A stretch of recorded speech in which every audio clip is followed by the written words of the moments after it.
오늘 말씀은 여호수아 9장 16절부터 21절까지의 말씀입니다.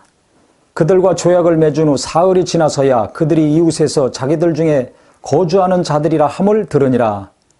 기브온 사람들과 조약을 맺은 지 3일 지나서, 오래 지나지도 않은 거죠.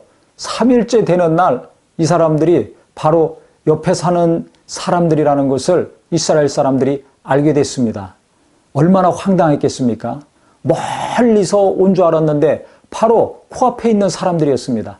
그러니까 그 충격과 분노는 이루 말할 수 없을 것입니다. 이것이 발각됐을 때 어떤 일이 일어났느냐 하면 이스라엘에 내분이 일어났습니다.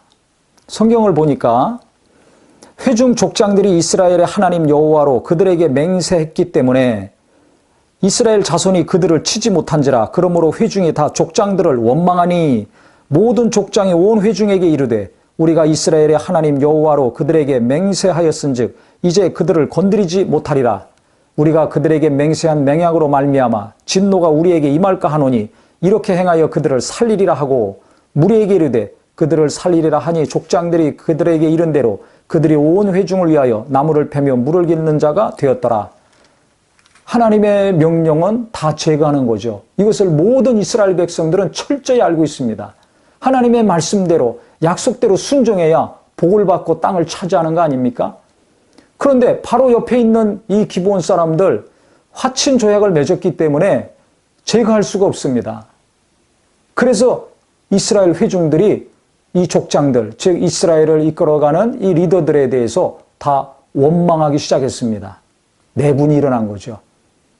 지도자들이 감동을 받고 하나님께 묻지 않고 덜커덕 조약에 사인했을 때 그 결과는 민족의 갈등이 일어나게 된 것입니다. 교회의 갈등, 가족 간의 갈등, 믿는 자들 간의 갈등 언제 일어납니까? 하나님의 뜻대로 하지 않았을 때 갈등이 일어나고 상처가 있고 분노가 있습니다.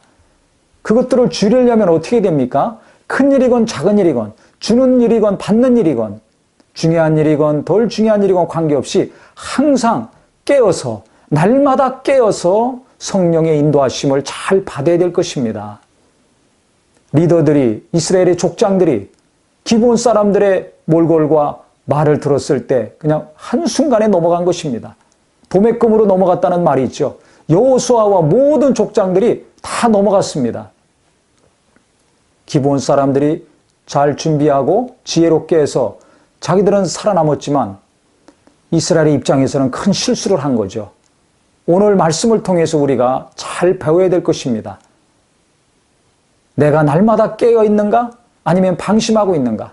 어떤 사람이나 어떤 말을 들었을 때 내 마음이 그냥 녹아져서 감정대로 내 흐르는 대로 결정하고 있지 않는가?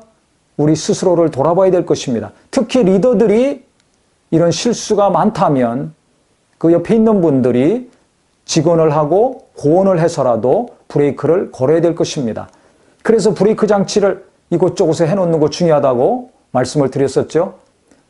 재물을 쓰는 것, 물질을 쓰는 것만 브레이크 장치가 아니라 이와 같이 리더들의 연약함이 있을 때 브레이크를 걸어줄 수 있는 분들이 있어야 될 것입니다.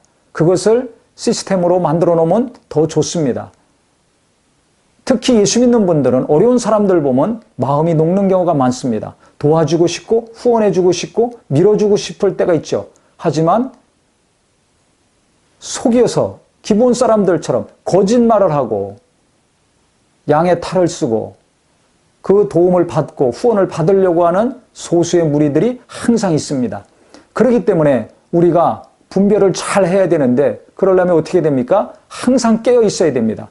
특히 리더들이 깨어 있어야 됩니다. 집에서 부모님들이 깨어 있어야 됩니다. 그랬을 때 하나님의 인도하심을 잘 받을 수 있고 아무리 감동이 되고 동정심이 나고 해주고 싶고 밀어주고 싶더라도 철저히 체크하고 다시 점검하고 다시 기도하고 시간이 좀 걸리고 더디다 할지라도 하나님의 인도하심을 분명히 받아서 평안 가운데 이런 내분이 없이 분란이 없이 갈등과 원망이 없이 평안 가운데 모든 일이 이루어질 수 있도록 하나님께 묻는 자들, 항상 깨어 기도하며 성령의 인도하심에 민감한 우리 모든 성도가 되시기를 예수 이름으로 축원합니다.